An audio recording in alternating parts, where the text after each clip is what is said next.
Hello beautiful moms, I hope आप सब अच्छे हैं। Welcome to my channel Healthify moms, जहां पे मैं आपको प्रेगनेंसी और पोस्टपार्टम फिटनेस के बारे में बताती हूँ।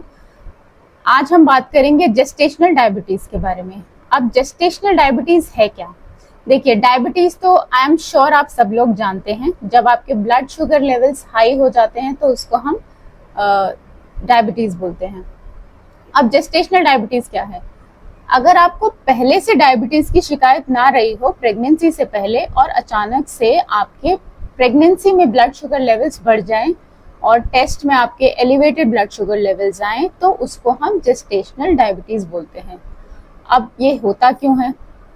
जेस्टेशनल डायबिटीज का कारण है कि आपके बॉडी में जो यूट्रस होता है उसमें प्रेगनेंसी के टाइम में एक ऑर्गन डेवलप होता है जिसको हम प्लेसेंटा बोलते हैं। ये प्लेसेंटा जो है वो इंटरफेस का काम करता है मदर और फीटस के बीच में। नाउ दिस प्लेसेंटा सेक्रीट्स हॉर्मोन्स, ये ऐसे हॉर्मोन्स रिलीज करता है जो कि आपकी इंसुलिन की सेंसिटिविटी को कम कर देते हैं, या फिर आपके सेल्स पे जो इंसुलिन के रिसेप्टर्स हैं उनको नॉन रिस्पॉन्सिव या कम रिस्पॉन्सिव बना देते हैं, जिसकी वजह से आपके ब्लड स्ट्रीम में जो ग्लूकोज होता है वो सेल्स तक नहीं पहुंच पाता और वो ब्लड स्ट्रीम में ही रह जाता है। तो उसकी वजह से आपके जो ब्लड शुगर लेवल्स होते हैं वो एलिवेट हो जाते हैं या फिर बढ़ जाते हैं। तो ये रीजन है कि जेस्टेशनल डायबिटीज होता क्यों है। तो अगर आपको जेस्टेशनल डायबिटीज हो गया है तो आपको चिंता करने की बिल्कुल जरूरत नहीं है, लेकिन इसको मैनेज करना जरूरी है, क्योंकि इसका असर आपके बच्चे पे पड़ सकता है और आपके ऊपर भी पड़ सकता है। तो इसको हम रिवर्स कर सकते हैं थ्रू लाइफस्टाइल।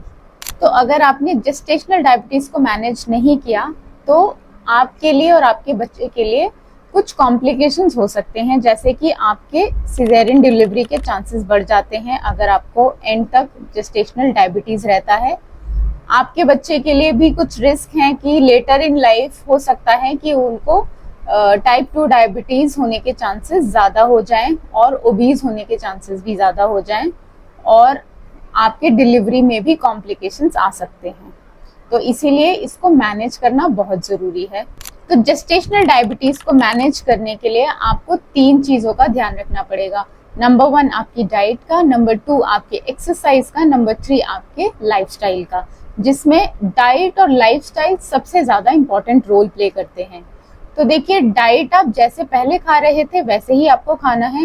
ये मत समझिएगा कि अगर आपने कंसीव कर लिया है तो आपको 2 के लिए खाना है। आपको कुछ एक्स्ट्रा कैलोरीज की जरूरत पड़ती है, लेकिन वो 3rd ट्राइमेस्टर में जाके आपको एक्स्ट्रा कैलोरीज कंज्यूम करनी होती है।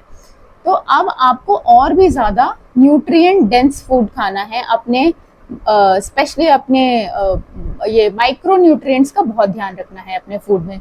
तो इसीलिए आप होल ग्रेन्स पे फोकस करिए। जितना आप रियल और होल फूड खाएंगे उतना आपके लिए अच्छा होगा।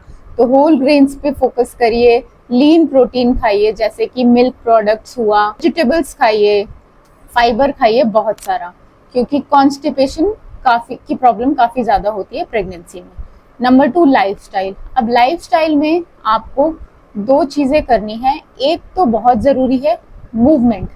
आप प्रेगनेंसी में जितना एक्टिव रहेंगे उतना ही इजी आपकी डिलीवरी होगी और उतनी ही इजी आपकी प्रेगनेंसी होगी। तो अगर आप मूव नहीं करेंगे तो धीरे धीरे आपकी बॉडी और ज़्यादा लिथार्जिक हो जाएगी, जिससे आपकी प्रॉब्लम्स और बढ़ जाएंगी। तो इसीलिए प्लीज़ कीप मूविंग। अपने आप को फ्रेजाइल ट्रीट मत करिए। जितना ज़्यादा आप काम करेंगे प्रेगनेंसी में उतना आपके लिए अच्छा रहेगा, अगर आपका कोई कॉम्प्लिकेशन नहीं है जिसकी वजह से आपको डॉक्टर ने कुछ रेस्ट बताया। अगर आप एक्सरसाइज भी नहीं कर पा रहे हैं तो भी ठीक है, बट एटलीस्ट आपको मूवमेंट अपना मेंटेन रखना है। तो डाइट हुआ, मूवमेंट हुआ, लाइफस्टाइल में आपको अपनी स्लीप का ध्यान रखना है। जितना आप अच्छे से सोएंगे उतना आपके लिए अच्छा रहेगा। एडिक्वेट वाटर इनटेक करना है। हाइड्रेशन बहुत ज़रूरी है प्रेगनेंसी में, अदरवाइज डिहाइड्रेशन की वजह से आपको और कॉम्प्लिकेशंस आ सकते हैं। Number 3 exercise. जब हम एक्सरसाइज के बारे में बात करते हैं तो सबसे पहले तो आप प्रेगनेंसी से पहले ही आपको प्री कंसेप्शन टाइम में ही एक्सरसाइज शुरू कर देनी चाहिए। बट फिर भी अगर आपने नहीं किया है तो प्रेगनेंसी के टाइम में एक्सरसाइज ज़रूर करिए। आपके लिए स्ट्रेंथ ट्रेनिंग बहुत ज़रूरी है।